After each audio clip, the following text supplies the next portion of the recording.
تريد تشتري نظام إلكتروني؟ لحظة، فكر شوي.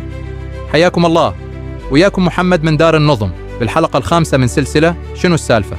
مو كل نظام شاشته حلوة يعني هو الأنسب إلك. قبل لا تطبق أي نظام جديد بدائرتك أو شركتك، اسأل نفسك 6 أسئلة مهمة. 1. بياناتك وين راح تنخزن؟ بدار النظم بياناتك تبقى يمك محفوظة محليا وتحت سيطرتك الكاملة. 2. أكو صلاحيات محددة، لو كل الموظفين يشوفون كل شيء؟ عندنا نظام صلاحيات دقيق حسب المهام والمسؤوليات. 3. موجود لوج اللي يسجل كل حركة تصير على النظام؟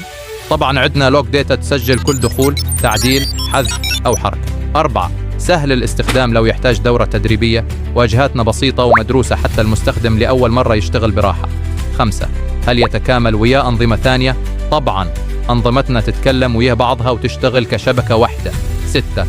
شنو مستويات الحماية والتشفير والنسخ الاحتياطي؟ كلها أساسية مو إضافية.